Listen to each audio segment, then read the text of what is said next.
Guys, last month I told you Kanye West should retire, and this month it looks like he's doing the exact opposite, as he just announced his next album would be dropping soon. It's going to be titled Bully, and it's going to be the third Kanye West album that we get in 2024, if it drops this year. Now, Kanye is obviously no stranger to announcing an album and then scrapping it. I mean, if you're watching this, you probably remember the tragedy of Yandhi, or the even bigger tragedy of Donda 2, or Cruel Winter, or the album he allegedly was going to name after the Mustache Man, or Good Ass Job. I mean, Kanye literally started his career announcing albums and then scrapping it. Initially, he was going to have College Dropout, then Late Registration, then Graduation, and then it would end off with Good Ass Job. Instead of a trilogy, the College series was supposed to be 4 parts. But instead, we got 808s and Heartbreak and My Beautiful Dark Twisted Fantasy. There was also supposed to be Yeezus 2 and a collab album with Drake. We all know why that didn't happen. I think he even teased a collaboration album with Tyga at one point. Anyways, you guys get the point. The guy is notorious for scrapping albums, so he just announced that this new one would be called Bully. But let's take it with a grain of salt, okay? It may never see the light of day.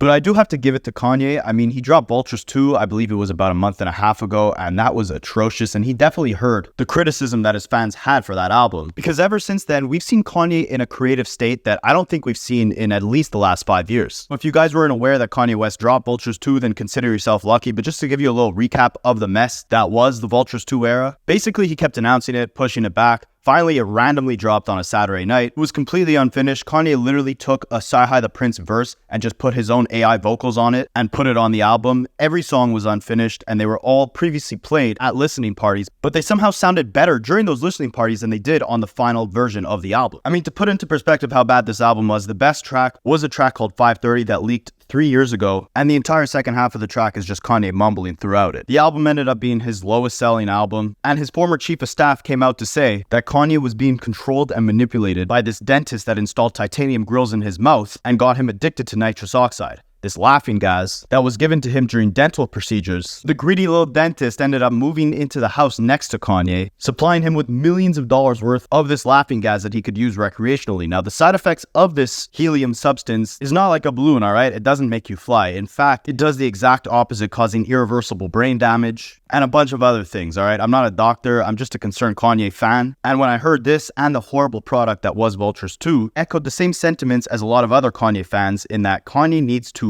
completely restructure his team, or at least fire this dentist, and get a hold of his personal life before he thinks of giving us any new music. And with the legacy he's already left behind, I'd rather him not tarnish it with horrible, unfinished projects. At that point, I think it'd be better for him to just retire. He had kind of disappeared for months. I mean, we didn't even hear from him when he was releasing that Vultures 2 project, making people think that he was locked in this nitrous-induced state of intoxication, and didn't even greenlight this Vultures 2 project himself. Allegedly, it was his handlers. But Kanye put all this speculation to rest when he did a performance in South Korea, showing us he was healthy and in a good mental state. And then he did a performance in China, which I think woke Kanye up and put him in this amazing creative space that, again, we haven't seen him in years. And we all owe a big thank you to the president of China, because a lot of Chinese citizens were protesting to not let Kanye do this performance within China. The president quoted Kanye by saying, nah, you can't tell me nothing. And he let this performance happen, which sparked something in Kanye we have never seen in years. It's almost like he woke up during this performance and finally remembered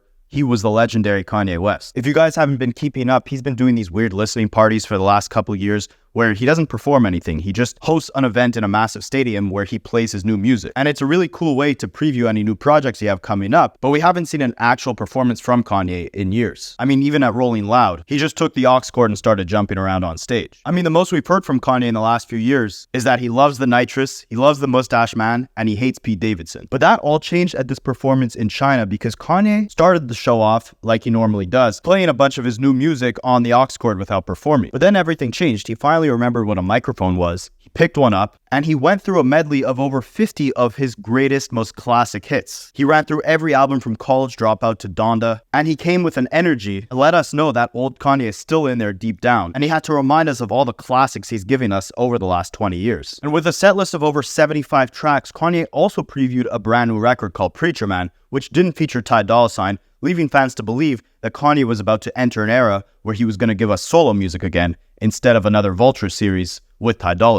After this performance, he went on Instagram and shared a clip of him chopping up some sort of Egyptian sample on the keys, making a really cool beat, showing us that the man who made Daytona, Blueprint 1, Dark Twisted Fantasy, Stand Up by Ludacris, all these hits over the years, he hasn't gone anywhere. And then he recently had a second performance in China, and that is when he finally announced this new era, seemingly giving up on Vultures 3, which, thank goodness, we don't really need that. Matter of fact, he could go ahead and delete Vultures 2 off streaming platforms too. I don't think anyone would be too mad. But it was during this performance that he announced his new album coming out titled Bully, and previewed a new record titled Beauty and the Beast. Now, this record is some of the best work I've heard Kanye produce in the last couple of years. He's singing a lot on this record, and I'm not the biggest fan of singing Kanye over the last few years. Obviously, I love 808s and Heartbreak. Anytime he infuses autotune into his vocals, I think it sounds phenomenal. Like even when he's rapping with autotune, like on his verse on Put On by Young Jeezy. But I'm not the biggest fan of singing Kanye in the modern era, like on tracks like Husband off Vultures 2, or even anything really off the Donda album. I find he's trying his best to sound like Drake on tracks like 24 or Come to Life. The notes he's hitting, the melodies, they don't sound as hypnotizing or as outerworldly as something like a Say You Will or a Pinocchio story. Yeah, I'm always a little cautious when I hear him singing on new records, but this one actually sounded great. It sounded like he took a lot of influence from Frank Ocean.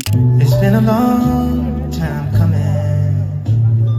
Sounds like he's actually coming with something of substance. He's talking about, don't count me out of the equation. I'm still here in the trifecta. Don't take disrespect. I'm still here in the trifecta. And he's talking about, dealing with demons and everything on this record, but it also sounds in a way triumphant. Like he's basically giving us a snapshot of where he's kind of at right now, where it's like, yeah, I got some things to deal with. I haven't been maybe in the best mental state. However, don't count me out. I'm still as great as I always was. And it doesn't sound like a fully finished record. It sounds like he's just kind of repeating the hook over and over, but it's a really cool transition from more of a high-pitched singing vibe that I feel like took inspiration from Frank Ocean. It's a few things I'm overcoming.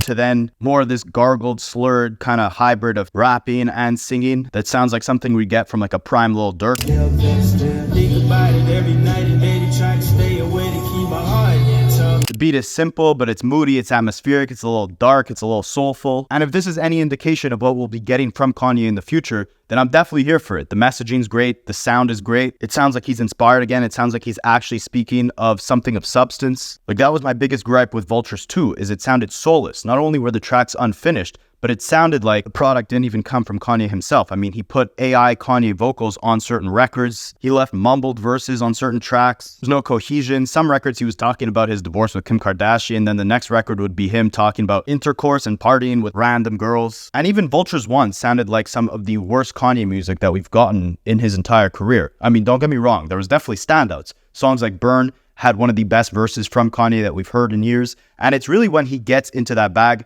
of talking about what's going on currently within his life that I feel like he's performing at his best. I don't think he ever lost a beat production-wise, no pun intended, but obviously his ability to craft strong rapping verses or even just songs as a whole has been diminishing year over year. I feel like Ty Dolla was definitely the standout on Vultures 1. Any high moments aside from Kanye's verse on Burn came from either Ty Dolla or the feature appearances, which aside from verses from Freddie Gibbs or Nipsey Hussle or Carti or Rich the Kid, the feature verses weren't even that great on the project. And Kanye typically has such a good ear for what's hot at the current moment and incorporating that within his world, within his music, that it was alarming to see him almost out of touch with the current state of hip-hop, and instead of leading and influencing and dictating what was going to come next, on both Vultures projects, it didn't even sound like he was trying to play catch-up. It sounded like he was so lost, so directionless, that he couldn't put out a strong body of work if his life depended on it. And that state was even reflected by the interviews he was doing at the time. He said he had lost faith in his religion. He went from not even cussing in his raps to talking about intercourse on every single song. He went from almost naming an album Love Everyone to then putting Instagram captions up where he was saying F everyone. It seemed like a complete 360. It seemed like Kanye was going down a dark path. And with the unfinished album that was Vultures 2, with the mediocre project that was Vultures 1, with all the nitrous oxide rumors, Kanye potentially being addicted to this highly dangerous substance, it seemed like Kanye had to get a lot of his affairs in order. And on this new record, Beauty and the Beast, it sounds like he's acknowledging that. It sounds like he's trying to overcome these issues, and at the same time, he's found that creative spark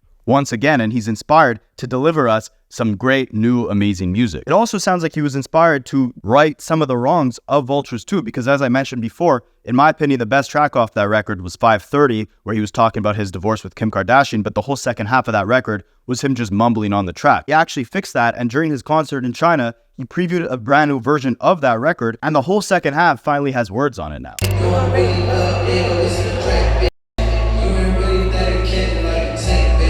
But like, can you imagine the day, like 15 years ago when he just dropped Graduation, that as Kanye fans, the most promising moment that we've gotten from Kanye all year is that he finally removed the mumbles and put words to his verse on a record off his album? Like, the downfall is crazy to me, and that's why last month I was saying I think it's time for him to at least take a step back, if not retire, and really just get everything together and come back when he was in the creative, strong mental space to be able to produce an amazing body of work, because we haven't gotten that from Kanye in years. But again, I think we might get that now. I mean, this China concert seemed to remind Kanye that he is Kanye. And after doing 2 performances back to back where he's going through every single one of his hits, actually performing them, maybe he's had time to sit with his old catalog of hits and realize the creative genius that was behind the production of these records, finally tap back into that amazing creative spirit. But again, it's Kanye West, so take everything with a grain of salt, or maybe a grain of nitrous, because he's known to announce an album and then never release it, or announce an album and only release it years later. I hope that's not the case, because he sounds inspired again. I also hope he stops performing in China and maybe makes his way back to North America, because I haven't seen Kanye perform live since 2016 at the St. Pablo show. What's crazy is that was the last tour he ever did. The last tour Kanye West ever did was 8 years ago, and it got cut short due to his mental health issues. And between all his eras of Ye, Kids See Ghost, Donda, Donda 2, all the Vulture stuff,